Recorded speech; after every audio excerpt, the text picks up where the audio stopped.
Professor Yun's The Evolution Theory from the Viewpoint of Christianity. The thorough analysis of the descent or origin of man. Lecture 10, Chapter 7, on the races of man. There is no doubt that the various races, when carefully compared and measured, differ much from each other, as in the texture of the hair, the relative proportions of all parts of the body, the capacity of the lungs, the form and capacity of the skull, and even in the convolutions of the brains. The races differ also in constitution, in acclimatization, and liability to certain disease. Their mental characteristics are likewise very distinct, chiefly as it would appear in their emotional but partly intellectual faculties. We will first consider the arguments which may be advanced in favor of classing the races of man as distinct species.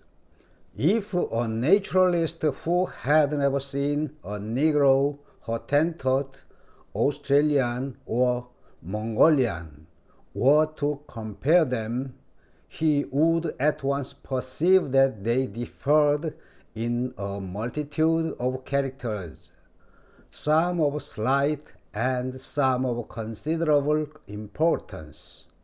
On inquiry, he would find that they differed somewhat in bodily construction and mental dispositions. Then, turning to geographical distribution, he would probably declare that those forms must be distinct species, which differ not only in appearance, but are fitted for hot as well as damp or dry countries, and for the Arctic regions. In determining whether the supposed varieties of the same kind of domestic animal should be ranked as such or as specifically distinct, that is, whether any of them are descended from distinct wild species, every naturalist would lay much stress on the fact of their external parasites being specifically distinct. The surgeon of a failing ship in the Pacific assured me that when the pediculi with which some Sandwich Islanders on board swarmed strayed onto the bodies of the English sailors, they died in the course of 3 or 4 days. The fact of the races of man being infested by parasites, which appear to be specifically distinct, might fairly be urged as an argument that the races themselves ought to be classed as distinct species. Our supposed naturalist, having proceeded thus far in his investigation, would next inquire whether the races of man, when crossed, were in any degree sterile. It has been asserted that the native women of Australia and Tasmania rarely produce children to European men. Again, it has often been said that when mulattoes intermarry, they can produce few children. Inferior vitality of mulattoes is spoken of in a trustworthy work as a well-known phenomenon. This, although a different consideration from their lessened fertility, may perhaps be advanced as a proof of the specific distinctness of the parent races. But the parents of mulattoes cannot be put under the category of extremely distinct species. The sterility is so general a result of the crossing of species in a state of nature. It is like the incapacity of certain trees to be grafted together, though the nature of these differences is unknown. From these several considerations, it may be justly urged that the perfect fertility of the intercrossed races of man, if established, would not absolutely preclude us from ranking them as distinct species. A naturalist might feel himself fully justified in ranking the races of man as distinct species. It's because naturalists distinguish races by many differences in structure and constitution, some being important, and these differences have also remained nearly constant for very long periods of time. If our supposed naturalists were to inquire whether the forms of man keep distinct like ordinary species, when mingled together in large numbers in the same country, he would immediately discover that this was by no means the case. There are the immense mongrel population of Negroes and Portuguese in Brazil, the most complex crosses between Negroes, Indians, and Europeans in South America, and a small population of mingled Polynesian and English blood in one island of the Pacific. Hence, the races of man are not sufficiently distinct to inhabit the same country without fusion. The distinctive characters of all the races were highly variable. Therefore, it is rash to attempt define species by the aid of inconstant characters. But the most weighty of all the arguments against treating the races of man as a distinct species is that they graduate into each other independently in many cases, as far as we can judge, of their having intercrossed.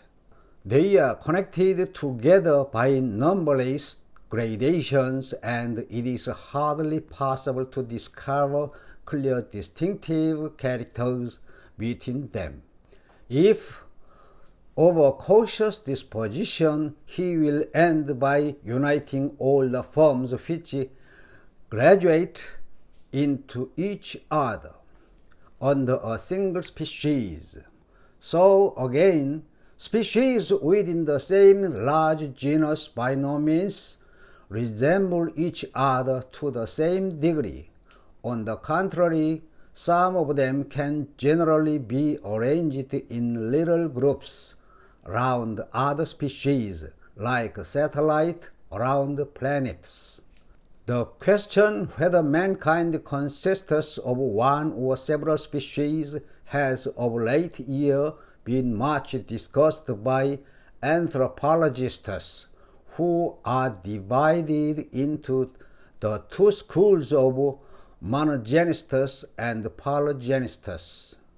Those who do not admit the principle of evolution must look at species as separate creatures or in some manner as distinct entities.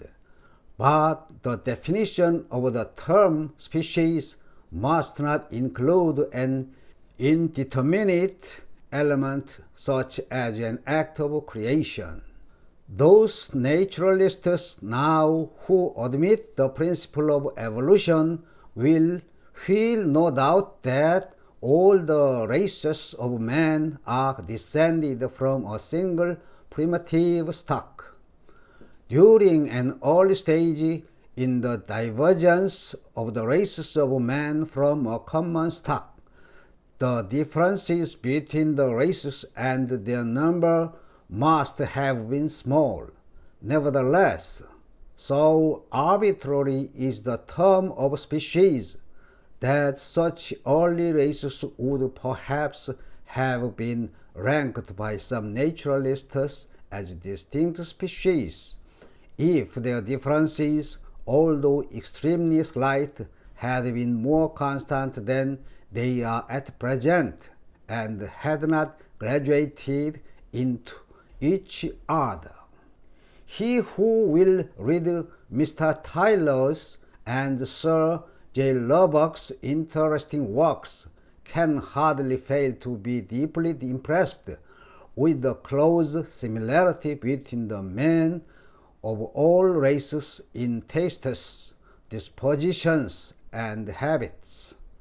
This is shown by the pleasure which they all take in dancing, rude music, acting, painting, tattooing, and otherwise decorating themselves, in their mutual comprehension of gesture language, by the same expression in their features, and by the same inarticulate cries, when excited by the same emotions. This similarity, or rather identity, is striking when contrasted with the different expressions and cries made by distinct species, monkeys. This fact can only be accounted for by the various races having similar inventive or mental powers. Now, when naturalists observe a close agreement in numerous small details of habits, tastes, and dispositions between two or more domestic races, or between nearly allied natural forms, they use this fact as an argument that they are descended from a common progenitor who was endowed, and consequently that all should be classed under the same species. The same argument may be applied with much force to the races of man, as it is improbable that the numerous and unimportant point of resemblance between the several races of man in bodily structure and mental faculties should all have been independently acquired. They must have been inherited from progenitors who had these same characters. Thus, we gain some insight into the early state of man before he had spread step by step over the face of the earth. The spreading of man to regions widely separated by the sea no doubt preceded any great amount of divergence of character in the several races, for otherwise we should sometimes meet with the same race in distinct continents, and this is never the case. Whether primeval man, when he possessed but few arts, and those of the rudest kind, and when his power of language was extremely imperfect, would have deserved to be called man, must depend on the definition which we employ. In a series of forms graduating insensibly from some ape-like creature to man as he now exists, it would be impossible to fix on any definite point when the term man ought to be used, but this is a matter of very little importance. When the principle of evolution is generally accepted, as it surely will be before long, the dispute between the monogenists and polygenists will die a silent and unobserved death. This is a final conclusion we can draw.